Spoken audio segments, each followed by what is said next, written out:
Roma 3, talata 1 hanggang 31. Ano ang kaligtan ng Hudyo sa hindi Hudyo? Ano ang kabuluhan ng pagiging tuli? Napakarami. Una sa lahat, ang mga Hudyo ang pinagkatiwalaan ng mga pahayag ng Diyos. Ano kung mayroon sa kanilang hindi naging tapat? Nawawala ba ang bisa ng katapatan ng Diyos? Hindi, sapagkat tapat ang Diyos bagamat sinungaling ang bawat tao ayon sa nasusulat. Upang kilalanin kang matuwid sa iyong mga salita at manaig ka kung hahatulan ka na. Ngunit kung ang kalikuan natin ay nagpapakilala ng katarungan ng Diyos, hindi mo masasabi ngayon na di makatarungan ang Diyos sapagkat tayo pinarurusahan niya? Ganyan ang pangangatwiran ng tao, hindi. Kung ang Diyos ay di makatarungan, paano niya hahatulan ang sanlibutan? Kung sa pamamagitan ng aking kasinungalingan ay lalong lumilitaw ang kadakilaan ng Diyos, sapagkat naipakikita ang kanyang katapatan. Makatarungan bang parusahan niya ako bilang isang makasalanan? Bakit nga hindi natin sabihin, gumawa tayo ng masama kung mabuti ang magiging bunga nito? Ganyan daw ang itinuturo ko, sabi ng mga naninira sa akin. Sila'y parurusahan ng Diyos at iyan ang nararapat. Walang matuwid. Ano nga? Tayo bang mga Hudyo ay nakalalamang sa mga Hintil?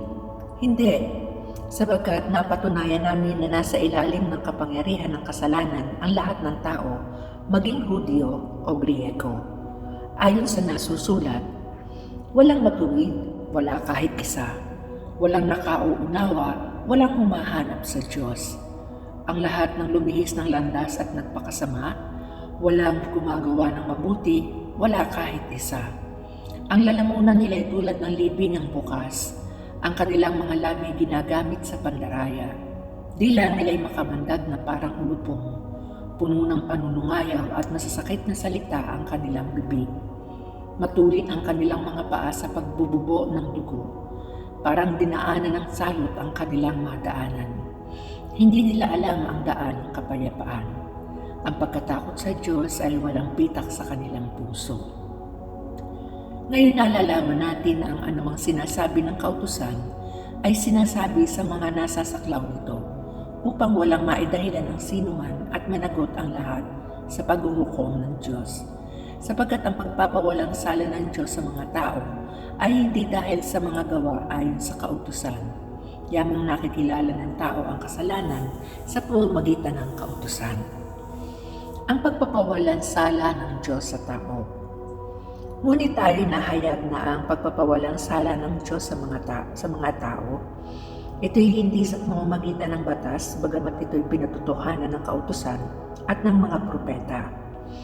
Pinawawalang sala ng Diyos ang lahat ng nananalig kay Hesukristo sa pamamagitan ng kanilang pananalig sa Kanya, maging Hudyo at maging Hintil.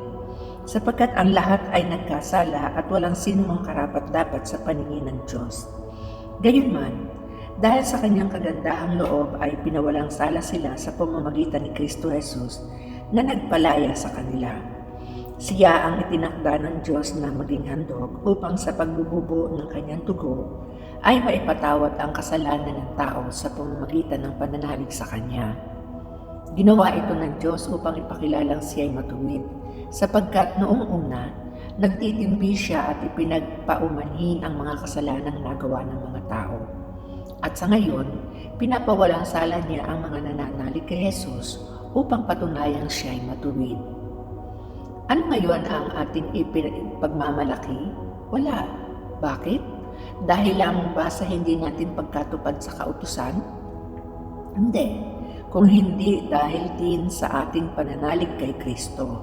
Sapagkat maliwanag na ang tao ay pinawalang sala dahil sa pananalig kay Kristo at hindi sa pagtupad ng kautusan. Ang Diyos ba'y Diyos lamang ng mga Hudyo? Hindi ba Diyos din siya ng mga Hintil? Oo, sapagkat siya ay Diyos ng lahat. Yamang iisa ang Diyos, maging Hudyo o Hintil, ay Kanyang pawawalang sala dahil sa kanilang pananalig kay Kristo. Dahil ba rito winawalang kabuluhan namin ng kautusan?